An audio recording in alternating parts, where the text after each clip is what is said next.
Semana passada nós começamos a falar sobre prosperidade da perspectiva de Deus.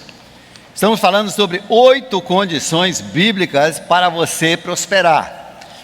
E falamos sobre a questão que prosperidade no contexto de Deus é muito mais do que apenas aquelas cédulas de reais, dólares, euros, ien e outras moedas, rubros.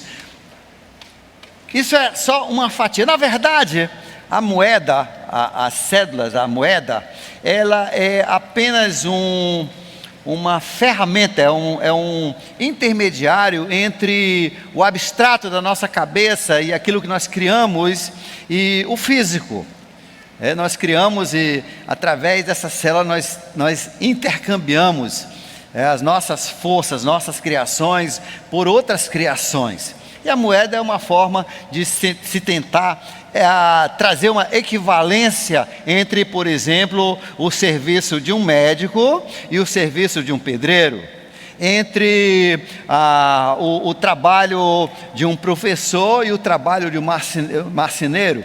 Então a moeda é apenas uma ferramenta, ela não é nem boa nem má, ela é neutra, mas Deus diz que o foco em cima desse instrumento chamado dinheiro faz toda a diferença no mundo, porque riqueza é muito maior do que apenas a moeda. E nós falamos então, semana passada, que no contexto de Deus, a riqueza, ela inclui muitas outras coisas. Vê se você se lembra algumas coisas que nós incluímos na verdadeira riqueza. Além do dinheiro. Saúde. A paz, você ter paz. Um bom nome, uma boa reputação. Estou esperando. Ser amado. Que adianta você ter dinheiro e ninguém gostar de você, não é isso? Saúde emocional, alegria, né? E você vê que alegria não é preciso você ter muita moeda para ter alegria, né? Hoje tem crianças que para terem alegria tem que ter o Xbox da última geração e um telão ali. Mas você vê crianças, né, nas áreas pobres da cidade, tendo mais alegria ainda, jogando bolinha de gude, né? Bolinha, né? Às vezes tomando bolinha, jogando peão, soltando pipa, né? Então alegria, riqueza, dinheiro sem alegria é uma farsa. A saúde física, ser usado para o propósito de Deus, saber que a sua vida vai deixar um legado permanente na vida de outras pessoas, que você deixou uma influência na vida das outras pessoas. Contentamento, sabedoria, vida eterna. Jesus, no livro de Marcos, capítulo 8, verso 36, diz: que adianta você ganhar todo o dinheiro do mundo, ganhar o mundo todo, e perder a sua alma e ir para o inferno? O que adiantou? Riqueza é você não somente ter a vida eterna, mas outra riqueza é você saber que você tem a vida eterna. Isso muda a sua filosofia de vida. Na semana passada, então, nós falamos sobre 3 das 8 condições. Nós falamos que a primeira condição que Deus coloca, a primeira condição bíblica para Deus te prosperar, Deus abençoar a sua prosperidade, é o quê? Número 1, diligência e trabalho árduo. Essa semana você trabalhou arduamente? Você trabalhou como para o Senhor, né? Isso fará diferença. Você não imagina como. Diligência, fazer com excelência, fazer com cuidado, fazer persistentemente, terminar o que você começa, fazer no melhor das suas condições. Segundo, nós falamos que a segunda condição bíblica para a prosperidade é obediência a Deus. Por que Deus há de abençoar? Principalmente nós estamos falando de filhos aqui. Essa instrução é para todos, mas sempre o foco de Deus é os filhos dele. Inclusive ele diz que ele nem disciplina, ele julga os filhos do outro. mas ele não disciplina. Disciplina é para os filhos. Então essa palavra de correção é para filhos, e se você é filho, é para você.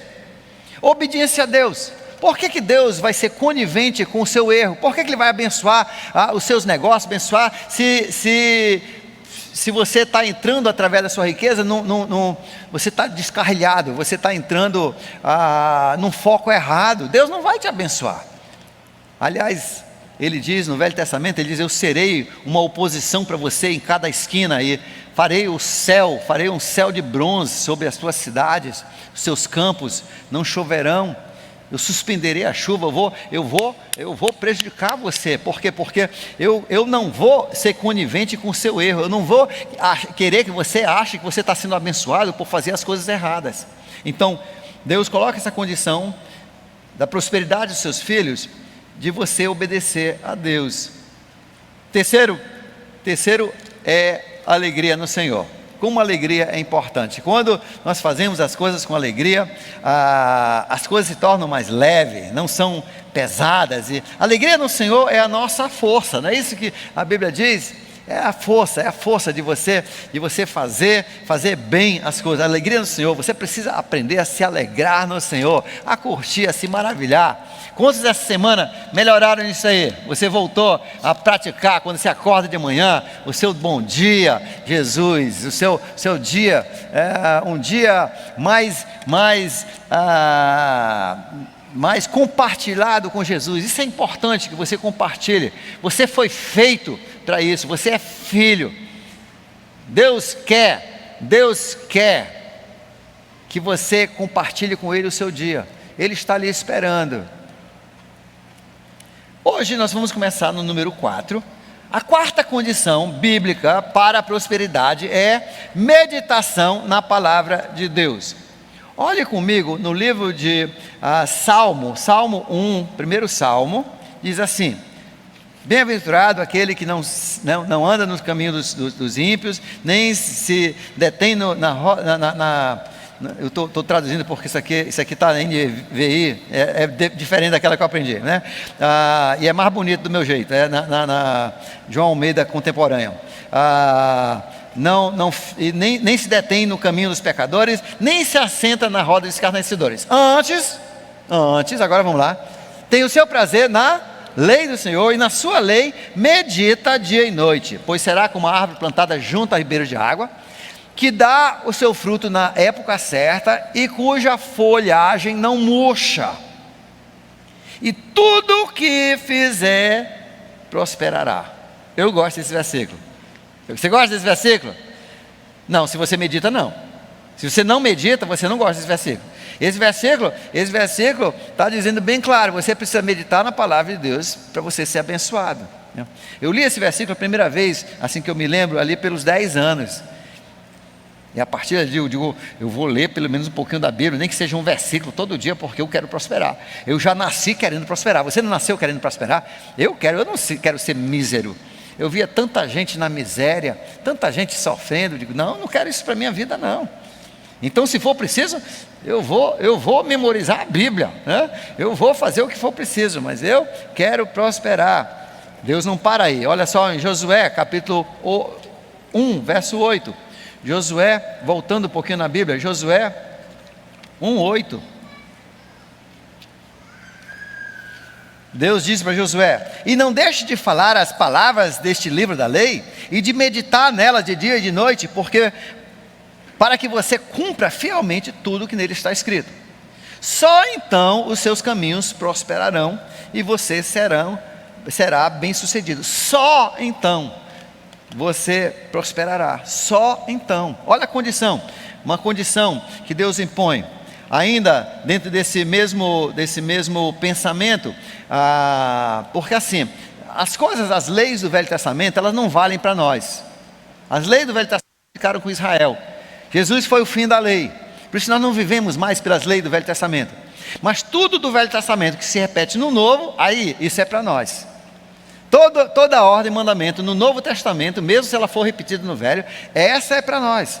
Então, Deus tem o cuidado de essa condição aqui, Ele vai enumerar também no Novo Testamento, no livro de Tiago, capítulo 1, verso 25. Ali o verso, vamos ler. Nos outros cultos nós tivemos tempo, nós vamos ter nesse tempo, que a gente pode ir até meia-noite, né?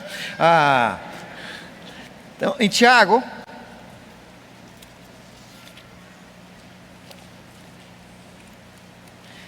capítulo 1, começando ali no verso, na verdade 19, vamos ler do verso 20, 21. Portanto, livre-se de toda pureza moral e aceitem humildemente a palavra implantada em vocês, o qual é poderosa para salvá-los. Sejam praticantes da palavra e não apenas ouvintes, enganando-se a si mesmo. Aquele que ouve a palavra, mas não põe em prática, é semelhante ao homem que olha sua face no espelho e depois de olhar para si mesmo sai e logo esquece da sua aparência. Mas o homem que observa atentamente, olha só o verso 25, atentamente a lei perfeita, e a lei perfeita é isso que nós conhecemos pelo Novo Testamento, aquilo que Jesus morreu para nos dar. A lei, o homem que observa atentamente a lei perfeita, que traz liberdade, e persevera na prática dessa lei, e na verdade, no original diz assim, e cada vez fazendo mais isso, não esquecendo o que ouviu, mas praticando, será feliz em tudo o que fizer. Então, a quarta condição que Deus põe é que você esteja meditando na palavra de Deus. Por isso que aqui na igreja nós incentivamos você a meditar todo dia. Todo dia. Nós temos a folhinha de meditação, as crianças têm folhinha de meditação, os adolescentes têm folhinha de meditação, os jovens têm folha de meditação. Você precisa meditar. Por quê? Paulo diz que nós temos a mente de Cristo. Está aqui a mente de Cristo. A Bíblia é a lógica de Deus, é a forma pelo qual Deus toma decisões, é a lógica de Deus, e Deus passou isso para nós podermos tomar decisões e pensarmos do mesmo modo que Ele. E Deus não erra. Então o que Deus quer é que esses princípios de lógica divina façam parte da nossa lógica. E aí nós vamos tomar decisões acertadas nos nossos negócios, nas nossas famílias, na nossa educação, nas nossas carreiras, na nossa diversão, em tudo que fizermos, nós vamos fazer decisões acertadas. Nós temos a mente de Cristo. O problema é que algumas pessoas não usam a mente de Cristo. A mente de Cristo não entra por um estalo divino. Ela entra através dessa palavra escrita e a unção do Espírito que te ajuda a entender as Escrituras, que nós já falamos sobre isso antes nesse ano, essa unção de entender a Bíblia e aplicar na nossa vida, na nossa situação. Isso é um presente que Deus nos deu, chamado a mente de Cristo. E então Deus tem nos dado os seus pensamentos. Pedro escreve em 2 Pedro capítulo 1, verso 3, tudo o que você precisa para a vida, está aqui, pelos grandes e preciosos pensamentos de Deus, e as promessas de Deus que Ele deu aqui, escrito para você, está aqui a mente de Deus. Então quando você medita na palavra, simplesmente, você vai ter um raciocínio superior, você vai ter o raciocínio de Deus, e suas decisões vão ser acertadas, na sua família, nos seus relacionamentos, nas suas decisões, na sua empresa, em tudo que você fizer.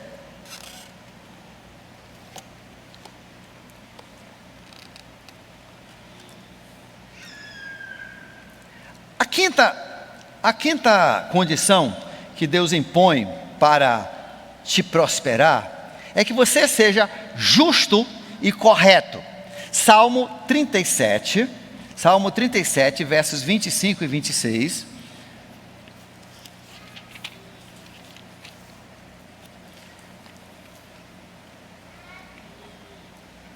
Já fui jovem e agora sou velho, mas nunca vi o justo desamparado, nem os seus filhos mendigando pão. Ele é sempre generoso. Essa pessoa justa e correta é generoso, ele empresta com boa vontade, seus filhos serão abençoados.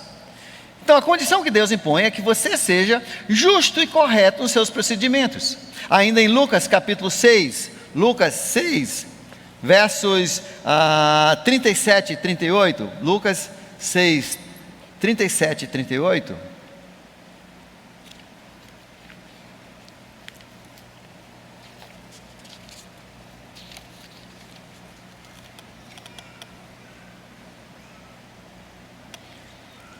Vamos ao 38. Deem-lhes, e lhes será dado. Uma boa medida calcada, sacudida, transbordante, uma medida cheia, uma medida bem honesta. Pois com a medida que vocês usarem, será usado para medir para vocês. No livro de Provérbios ainda, capítulo 11, verso 1, a Bíblia diz que pesos falsos, pesos enganosos, são uma abominação para Deus. Deus odeia. Uns anos atrás, numa das épocas de dificuldades econômicas no Brasil, 2008, não sei se você lembra, muitas empresas começaram a enganar as pessoas. Eles colocavam ali 1 litro de óleo, mas na verdade diminuíram a lata e colocavam na verdade 850 ml no litro. E aquilo que dizia ter ali 500 gramas, tinha 450 gramas, né? Mas esses não enganaram a Deus, enganaram o povo, mas não enganaram a Deus. E muitos dessas empresas fecharam, porque por Deus abomina esse tipo de enganação. Você, para prosperar, você tem que ser justo e correto. Não tente enganar as pessoas. Eu me lembro na minha infância, a gente comprava carne nas feiras. A melhor carne vinha das feiras, né? Que o abate era recente, a carne fresquinha.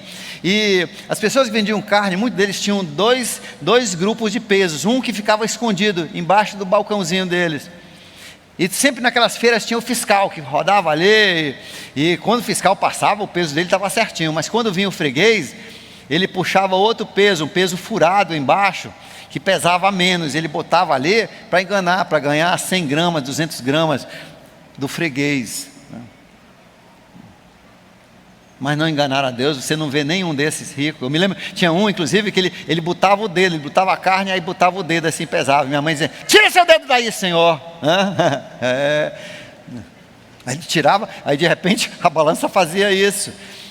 Ele ganhava 200, 300 gramas num quilo de carne. Sim, o ímpio pode fazer isso porque ele vai pagar no inferno isso aí. Você entendeu? O ímpio, ele pode prosperar. Isso é muito claro nos Salmos. O ímpio pode até prosperar fazendo isso por um tempo, mas ele vai para o inferno. Então ele não prosperou, porque dinheiro e você ir para o inferno não é prosperidade, não é riqueza. Mas o Filho de Deus jamais vai prosperar dessa forma. Salmo 15, verso 4 diz: bem-aventurado aquele homem, feliz é o homem que cumpre a sua palavra, até com danos próprios, até quando você às vezes tem perdas, mas você prometeu aquilo por aquele preço. Faça, seja justo. Deus exige que você seja justo e honesto.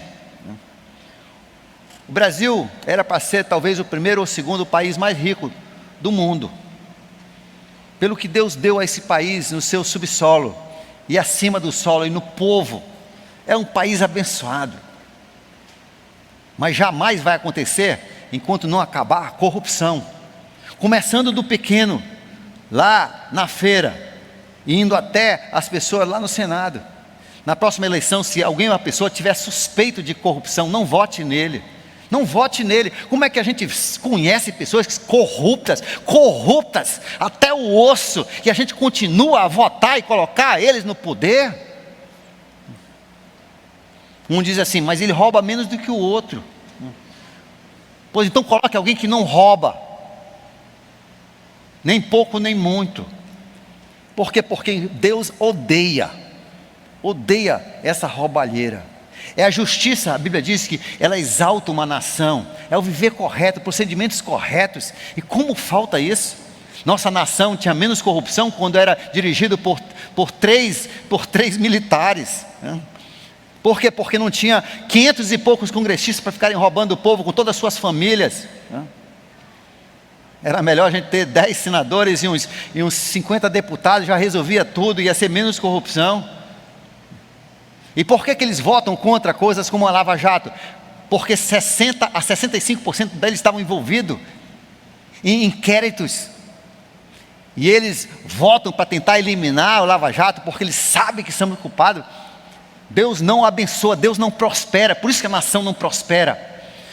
O país talvez mais rico em minério do mundo não prospera, porque há tanta corrupção que permeia a nossa sociedade. E com isso, impostos exorbitantes, aí o povo todo passa a ser ladrão, a roubar. Um país onde as nossas leis, quando você lê as leis de fiscalização, existe uma liberdade muito grande para o fiscal. São quase como os publicanos contratados pelos romanos. Eles podem ter a palavra final. Isso então abre a oportunidade de você pagar propina, corrupção, como nós temos visto. Então, gente, mas Deus não prospera isso. E você diz, mas como é que nós vamos mudar? Nós vamos mudar começando com você, comigo. Nós temos que ser corretos.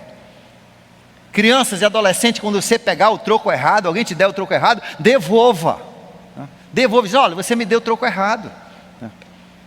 Está aqui, olha, era para me dar R$4, você me deu 5. Nós precisamos começar desde pequeno. Essa honestidade, esse comportamento de sermos pessoas corretas e justas em tudo que fizermos. Nada de enganação. Quem faz as coisas enganando, colocando, por exemplo, eu conheço pessoas que colocam, eles chegam e quando você não está, eles colocam uma peça usada dizendo que é nova.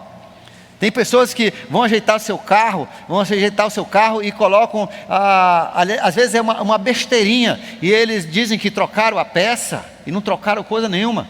Só tem um problema, Deus vê tudo, e Deus não prospera a pessoa que não é justa e correta. É uma das pré-condições da bênção de Deus sobre os seus filhos. Então, se você tem essas práticas, você pode contar com uma coisa: você não vai prosperar se você for filho. Agora, se você não for filho, você vai para o inferno mesmo. Então, aproveite, pegue bastante, né? E no inferno você vai se lembrar de todas as vezes que você roubou. Vai, não vai sair nunca. Aproveite, você só roda uma vez nesse carrossel. Número 6. A sexta condição que Deus exige para nos trazer prosperidade se encontra no livro de Provérbios, capítulo 3, versos 10 e 11. Provérbios, capítulo 3,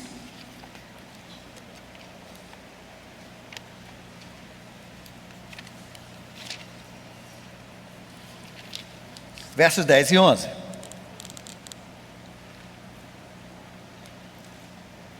Aliás, 9 e 10. Provérbios capítulo 3, versos 9 e 10. Honre o Senhor com os teus recursos, com a tua riqueza, com o teu dinheiro, né? Honre o Senhor com os teus recursos e com os primeiros frutos, ou em uma tradução tem com as primícias. Primícias é a primeira parte. O que é a primícia? Primícia, até hoje na cultura judaica, por exemplo, o padeiro que trabalha dentro da religião mesmo conservadora do judaísmo, quando ele vai fazer uma massa, ele pega uma pinçazinha de massa antes de fazer o pão e joga dentro do forno, né? É a parte de Deus, é uma primícia. Ele tira o primeiro fruto de uma árvore e dá aquilo para os passarinhos comerem, ou dá para uma caridade, porque assim ele está abençoando todo aquele lote, né? Primícia é justamente isso, é algo que Deus havia indicado para os judeus serem abençoados. Ele tira da primeira parte. E isso, na cultura judaica, na verdade, era 10%. Deixa eu explicar por quê. Abraão, os pais dos judeus, de livre e espontânea vontade, um dia, ele decidiu dar 10% de tudo que ele tinha para o rei Melquisedeque, que era o rei de Salém, o sacerdote que servia toda aquela região, que nós entendemos pela descrição que ele era o próprio Jesus pré-encarnado, ou seja, uma teofonia, era uma aparição de Jesus.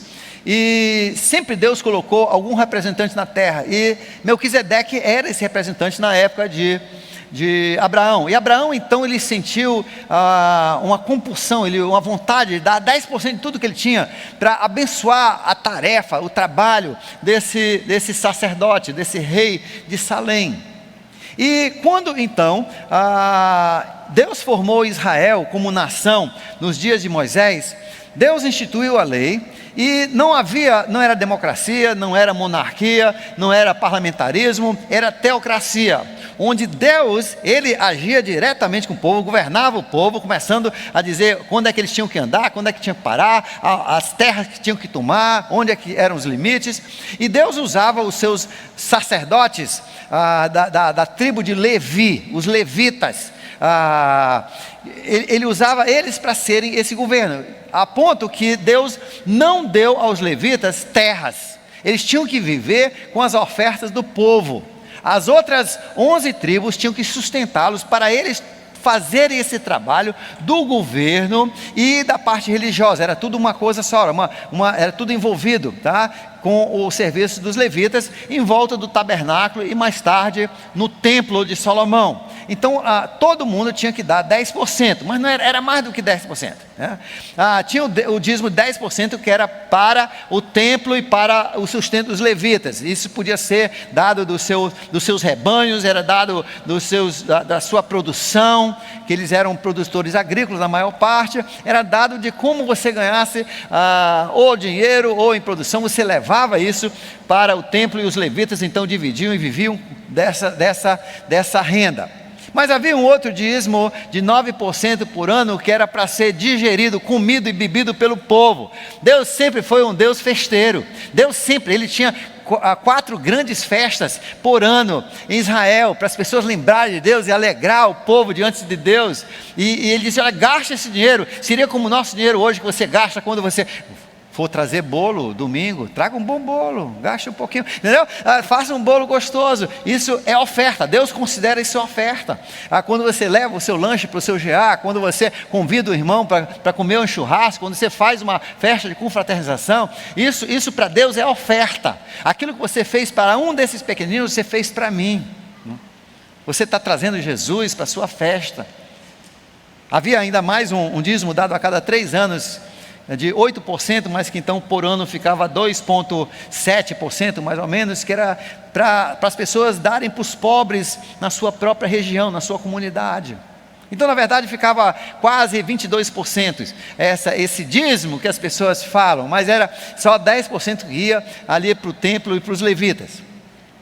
As primícias então, Deus disse: tire isso na frente, da primeira parte, para o resto ser abençoado.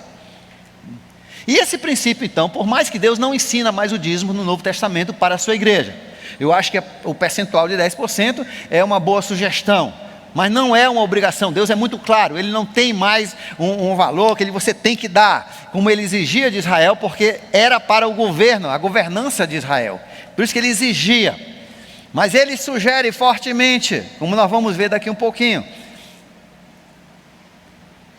mas não é por obrigação. Inclusive nos dias de Israel, não havia ninguém ia preso por não dar o dízimo, ou por não participar da comilança, ou por não ajudar os pobres. Não, ninguém ia preso. É Deus que descontava do couro deles. É Deus que chegava e dizia: então na sua terra não chove. O ladrão, eu vou mandar o inimigo pegar tudo que você preparou quando estiver pronto, já ensacado para vender, para levar ao mercado. Aí o inimigo passava, e Deus era o agente, mas não havia uma punição descrita, né? Porque Deus queria que isso fosse do coração do povo, é isso que ele queria. Bem, então a condição que Deus impõe aqui é que você honre a Deus com o seu dinheiro e com as suas primícias. Com o seu dinheiro significa que muitas pessoas que dão dízimo, não sei se você é dizimista, tem muitas pessoas que por cultura são dizimistas. Eu fui criado dizimista, né? Com 5 anos eu já era dizimista, né? Lá em casa todo mundo era dizimista. Ai de você que roubasse do Senhor, né? Mas o dizimista às vezes ele dá os 10% e assim, esse outro 90% é meu. Não é assim não. tudo que você tem é de Deus. Os 10% tem uma especificação, né? No caso dos judeus, ali para ajudar o sustento daquelas pessoas que iam organizar e que iam levar a nação para frente. Mas os outros 90% era da pessoa. Deus está dizendo, olha, todo o dinheiro é de Deus. Então, mesmo se você der os 10%, esses outros 90% tem que honrar a Deus. Você não vai usar esses outros 90% em coisas que desonram, que não glorificam a Deus. Ou seja, deixa eu dar uns exemplos. Você não vai usar desses 90% para você contratar pornografia, para você ir fazer o que você não deve, para você comprar drogas que destroem.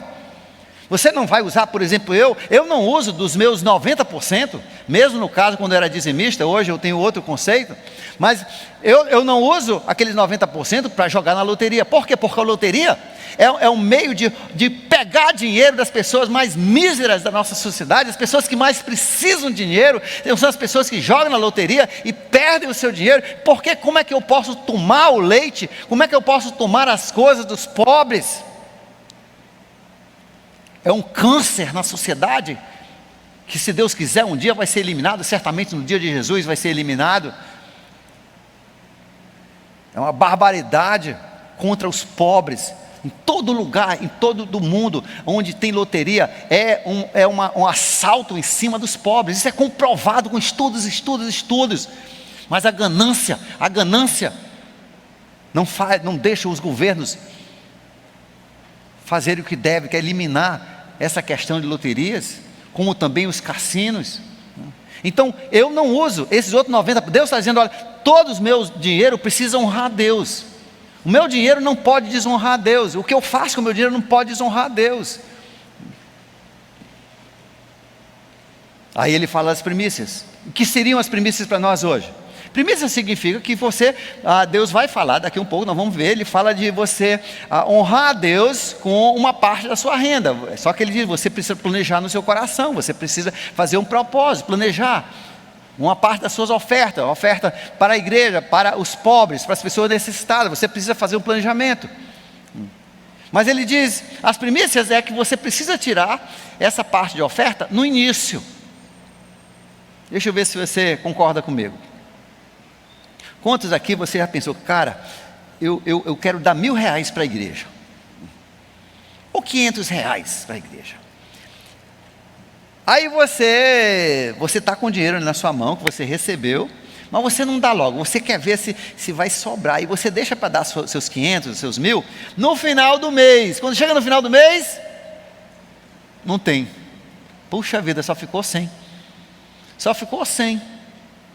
Mas se você tivesse dado aquele valor que Deus tocou no seu coração e você propôs no início, você ia ver que no final ainda ia te sobrar dinheiro. Já aconteceu com você isso aí? Já aconteceu?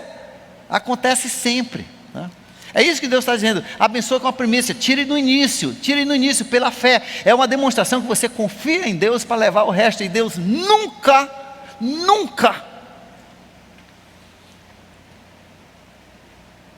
te desaponta. Isso é primícias, para você que não entendeu. Aquilo que Deus tocar no seu coração, e você disser, sabe uma coisa, esse Deus está tocando que eu preciso dar para aquela pessoa ali necessitada. Vá e pega enquanto você tem, você dá. Não fica esperando até o final do mês para ver se sobra alguma coisa para dar, porque senão não sobra. Então esse aí é o princípio de honrarmos a Deus com a nossa riqueza e com as nossas primícias. Porque Deus quer, veja só, as nossas dádivas a Deus, e a Deus via os necessitados, via os irmãos, porque Jesus disse, aquilo que você fizer para o menor desses irmãos, você está fazendo para mim. Você compra um presentinho para um irmão, você está comprando para Jesus. Você compra um remédio para uma pessoa, um irmão, e a ênfase de Deus é nos irmãos, não é as pessoas que não são irmãos. Você sabia disso?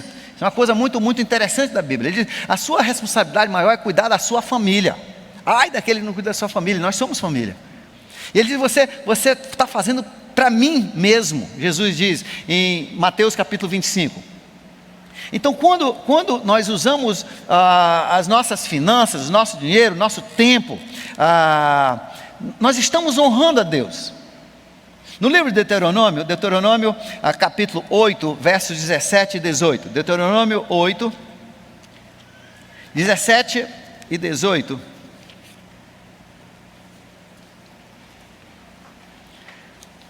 Deuteronômio 8,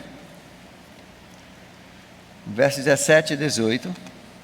Não digam, pois, em seu coração: a minha capacidade e a minha força das minhas mãos ajuntaram para mim esta riqueza. Mas lembrem-se do Senhor, seu Deus, pois é Ele que te dá a capacidade de produzir riqueza. É Deus que nos capacita. Quando cada pessoa nasce, Deus dá uma maquininha de ganhar dinheiro. Ele dá os elementos que durante a sua infância e adolescência você vai construir. Você vai montar essa máquina, tipo Legos, você vai começar a montar, para ser uma máquina produtiva. Ele dá a cada pessoa 3 elementos: tempo, energia e inteligência. Para algumas pessoas ele dá mais tempo, para outras pessoas mais energia, para outras pessoas mais inteligência. E Deus então dá aquilo para você, junto com muitos talentos que fazem parte desses 3 elementos, para você montar a sua máquina de gerar riqueza, sua máquina de dinheiro.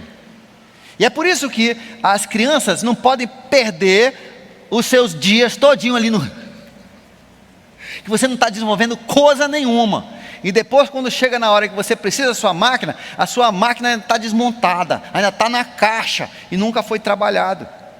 Por isso que pais, veja só, pais, parte da nossa tarefa em criar filhos e adolescentes é ajudá-los a encontrar a sua máquina de fazer riqueza. E Deus deu diferentes máquinas.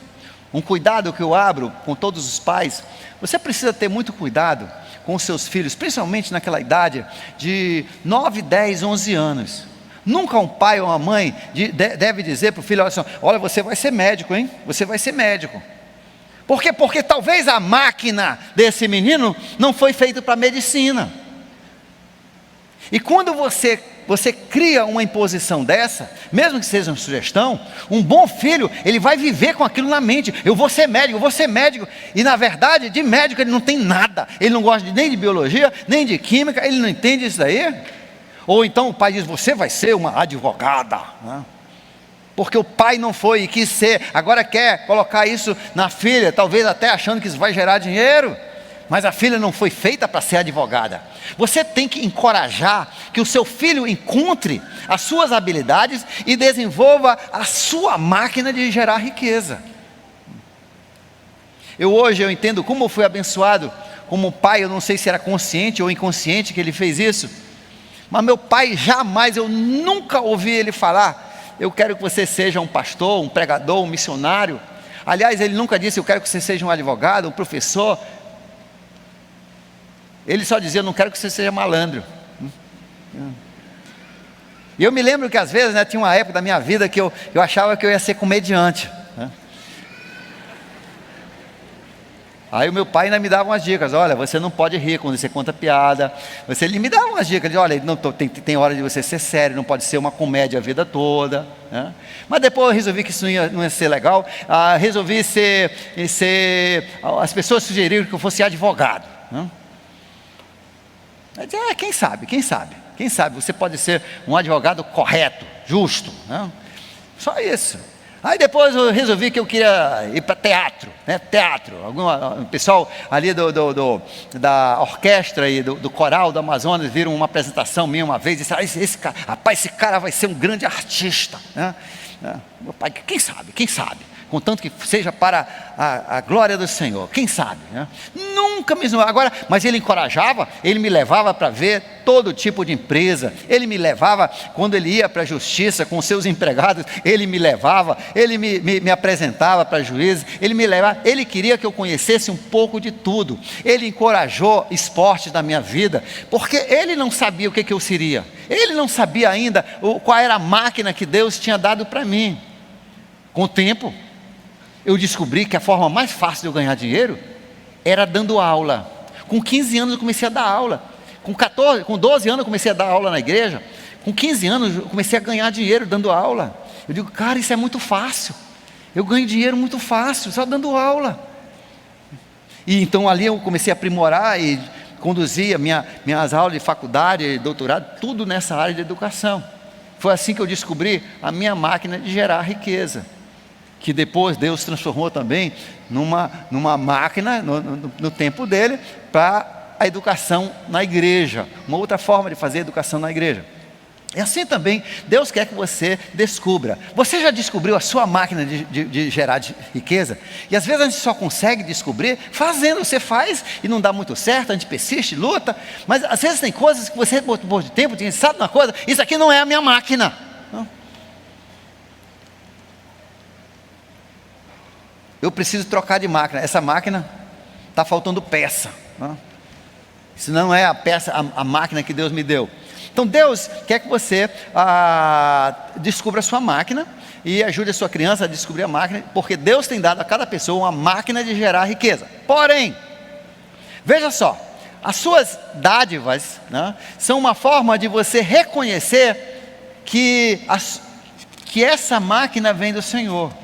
É isso que Ele quer que você entenda, que você honre a Deus, ajudando as pessoas necessitadas, ofertando, porque isso reconhece diante de Deus. Eu entendo que a minha máquina é uma bênção de Ti,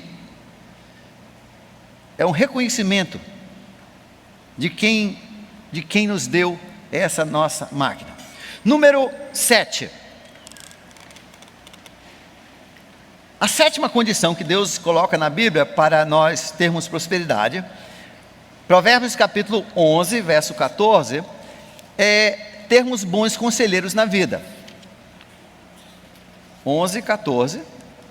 Sem diretrizes, a nação cai, e o que a salva é ter muitos conselheiros. No livro de Provérbios ainda, capítulo 24, verso 6, ele diz, olha, tem que ter muitos conselheiros quando uma nação vai fazer guerra. 14, 29 diz que ações impulsivas, você tomar assim, a decisão assim por impulso. Eu gostei tanto disso, e você tomar por impulso, pode te destruir. Você precisa de bons conselheiros, e um bom conselheiro tem duas qualidades, e às vezes um só conselheiro não tem as duas, e você precisa de mais de um conselheiro às vezes. Você tem que ter uma pessoa que vai te aconselhar, se perante Deus, essa ideia é uma boa ideia que não viola os princípios de Deus. Você precisa conhecer alguém que possa dizer assim, não, isso está de acordo com a Bíblia, não tem problema você fazer isso, isso está bem. Você precisa de uma pessoa espiritual. Por isso que Deus indicou para a igreja primitiva, a primeira igreja, lá no livro de Atos, homens idôneos para serem diáconos que fossem espirituais e que pudessem ser bons administradores. Segundo, esse seu conselheiro, você tem que ter uma pessoa apta. Não vá conversar com uma pessoa sobre piscicultura que nunca mexeu com piscicultura. Não vá falar com uma pessoa sobre alguma área de justiça que não fez direito, que não entende bulufa disso aí. Uns tempos atrás, uma jovem senhora me procura e ela casou com uma pessoa que em 1 minuto de papo eu já vi que essa pessoa jamais servia como marido para ela, jamais. E já estava tendo problema na segunda semana, já estava para se divorciar na segunda semana. Eu digo, mana, eu te conheço há tanto tempo, como é que você não se aconselhou com ninguém? Não, mas estava na época da pandemia, aí deu vontade de casar, eu me lasquei.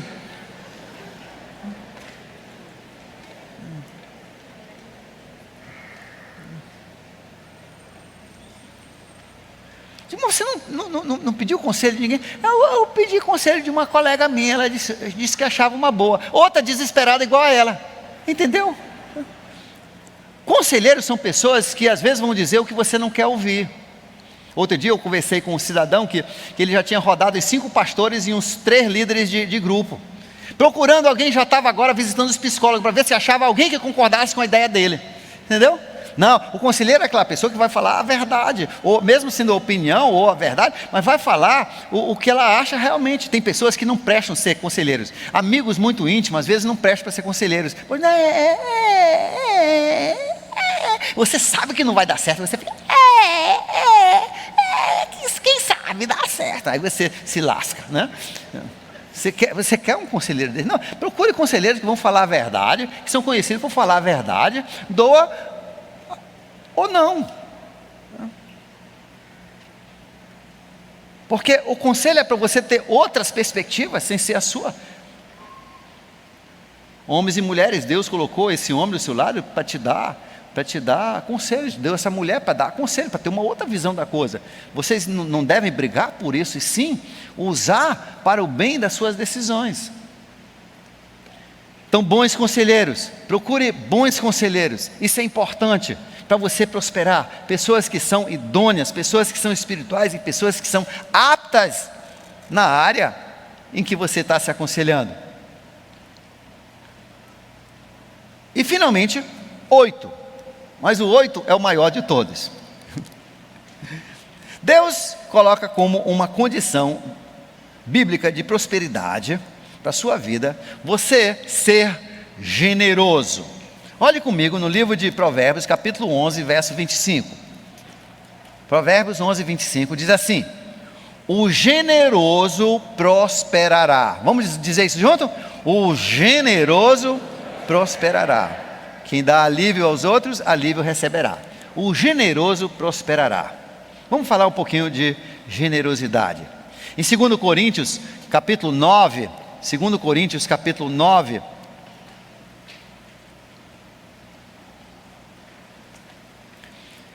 versos 6 e 7, Deus diz assim: lembre-se, aquele que semeia pouco, também colherá pouco. Aquele que semeia com fartura, ou muito, também colherá muito. Lembre-se, quem semeia pouco, pouco colhe. Quem semeia muito, colhe muito. Deus diz: lance o seu pão sobre as águas e depois de muitos dias voltará para ti. Como é que você já jogou água no pão? Pão na água? Como é que ela volta? Tufado, entendeu? Muito mais do que você lançou. Então Deus, Ele ensina que nós precisamos ser generosos. Olha para a pessoa do seu lado, olha para a pessoa do seu lado, vê se a mão dele parece mão de vaca. Hã? É mão de vaca? É mão de vaca? É mão de vaca assim, ó, é mão de vaca. Estão escrevendo com a caneta assim?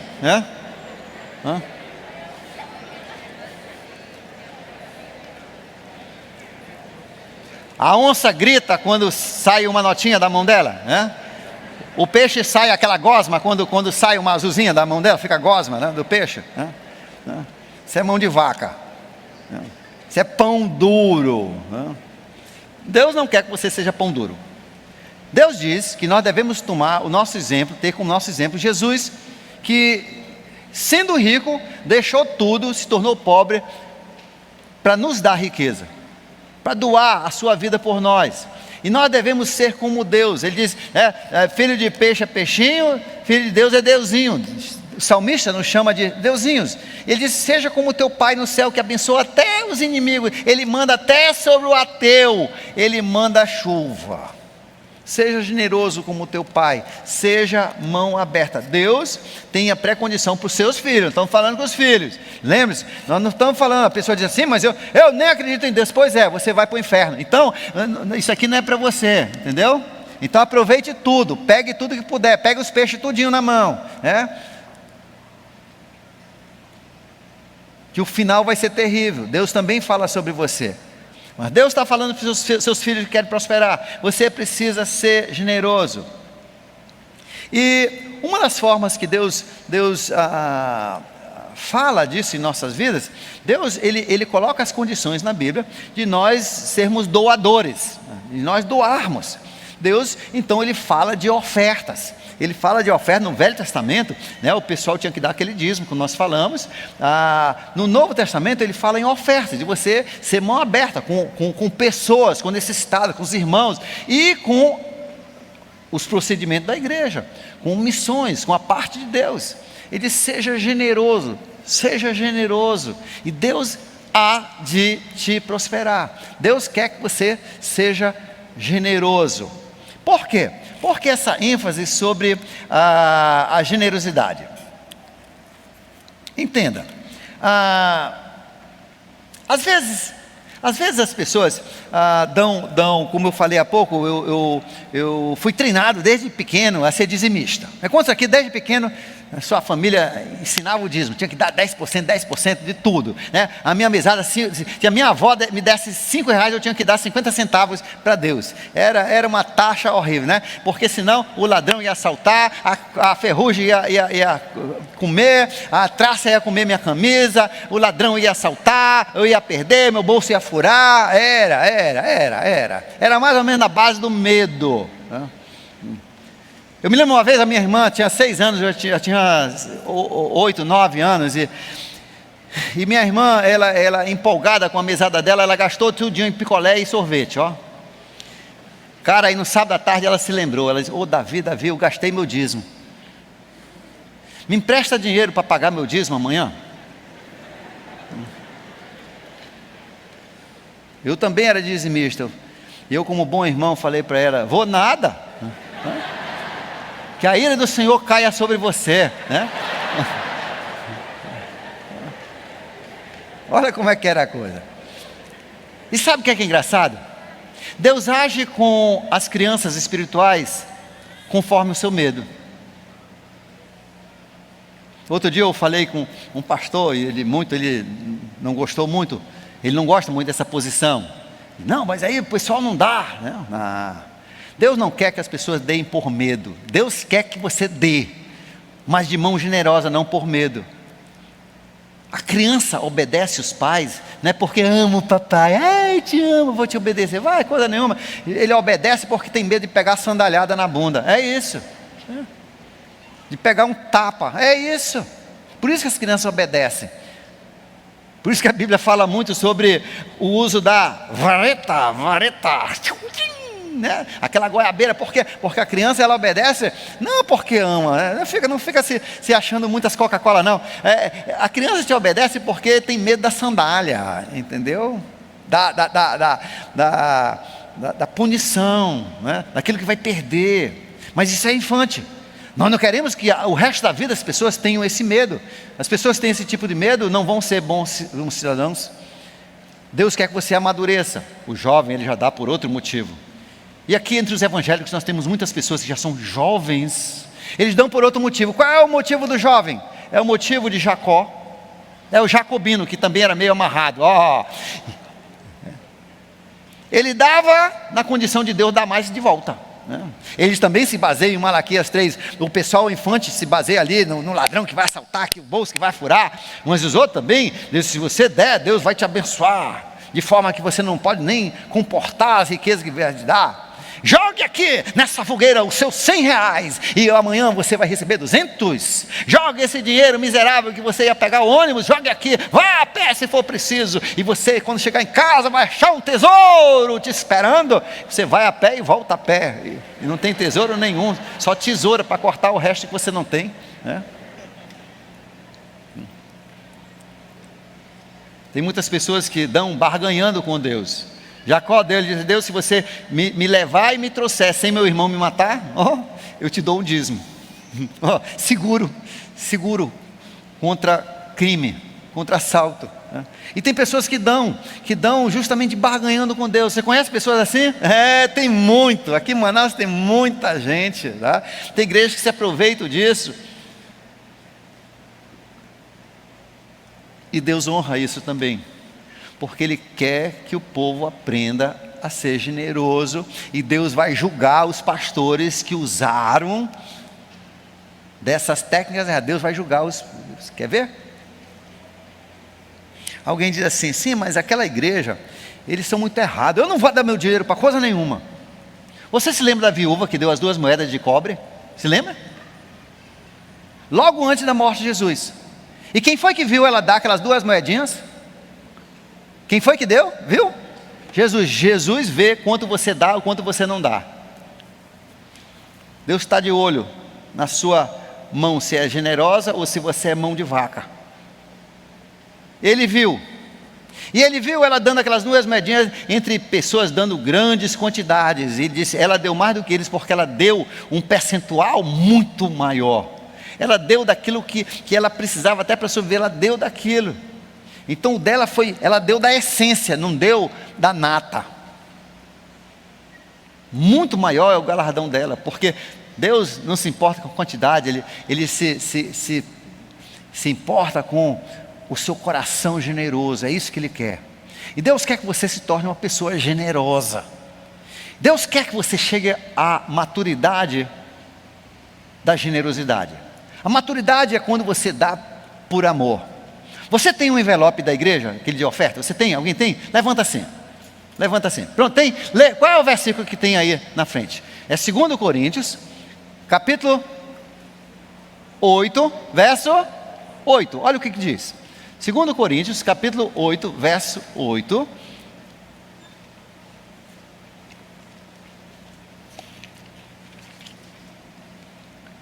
Não estou dando uma ordem. Olha só.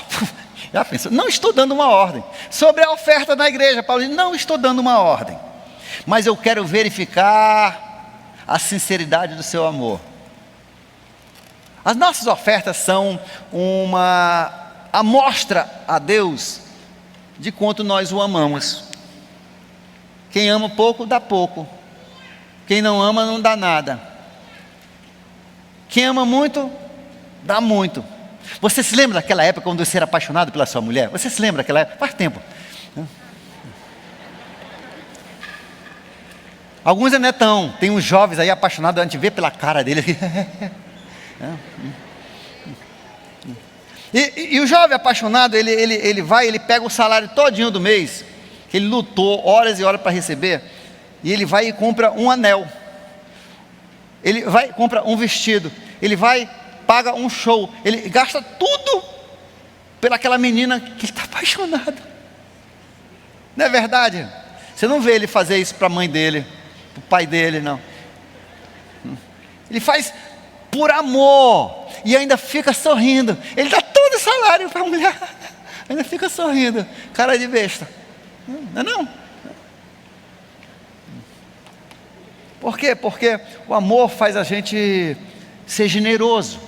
Amor tem tudo a ver com generosidade. Em João, acompanhe meu raciocínio, não se perca, acorde aí, isso é importante. Em João capítulo 13, versos 34 e 35, Jesus disse: novo mandamento dou para vocês, que vocês amem uns aos outros, assim como eu amei, que vocês amem uns aos outros. Verso 35, e assim todos saberão que vocês são meus discípulos, se amarem uns aos outros. O que é o amor? 1 João 3,16, o mesmo autor, pelo mesmo Espírito, escreve agora o que é o amor. 1 João 3,16, e nisso consiste o amor, que Cristo deu sua vida por nós, e nós devemos dar a nossa vida pelos irmãos. E o que é a nossa vida? Tempo, energia e inteligência. Então veja só, amor tem tudo a ver com generosidade. Por isso que Deus quer que você seja generoso, porque a generosidade, na verdade, é a prática do amor, é a essência do amor. Por isso que Deus quer tanto abençoar os generosos. Por isso que Deus quer que você seja generoso, para Ele poder te prosperar, para você poder amar mais e mais e mais. Mas Ele não coloca prosperidade numa mão sovina, numa mão fechada. Ele vai colocar isso na mão aberta, que continua sendo um instrumento de Deus para abençoar as outras pessoas. Deus quer que você aprenda generosidade para que Ele possa te abençoar. A natureza humana, por causa da desconexão de Deus lá no pecado original, ela é egoísta, ela quer as coisas para si. Uma das primeiras coisas que a criança aprende, qual é? O que é isso? Me dá, me dá, me dá, me dá. Meu. Não, meu. Egoísta, egocêntrico. O amor é outrocêntrico. Generosidade é outrocêntrico. E Deus impõe como uma das suas condições que para você prosperar como filho dele, você tem que ser generoso, você tem que ter a mão aberta, você tem que ser generoso. e Deus vai te prosperar. Com a medida que medires, a ti será medido. Pega a sua mão assim, levante a sua mão, seu punho assim fechado. Agora vamos abrir. Deus, eu quero ter uma mão aberta. Eu quero ser generoso. Porque eu quero, primeiro, te obedecer. Segundo, eu quero prosperar. Eu quero desenvolver generosidade na minha vida. Gente, um dia eu fiz isso pela fé, muitos anos atrás. Hoje eu posso te dizer que tudo isso é verdade pela experiência de anos e anos. Que é mais abençoado você dar do que receber. E quem dá, recebe de volta. Como disse o R.G. Lanternau, ele disse: eu dou para Deus de pasadas, e Deus devolve para mim de conchadas, de trator. Pai querido, abençoa esse teu povo. Nós possamos ser um povo próspero por obedecermos e encaixarmos nas tuas condições. Nos ajude a sermos um povo generoso contigo, com o outro, Senhor. Que a nossa marca seja uma marca de generosidade, porque na generosidade que nós amamos uns aos outros. Que nós tenhamos uma semana repleta de generosidade. Em nome de Jesus, amém. Que Deus lhe abençoe.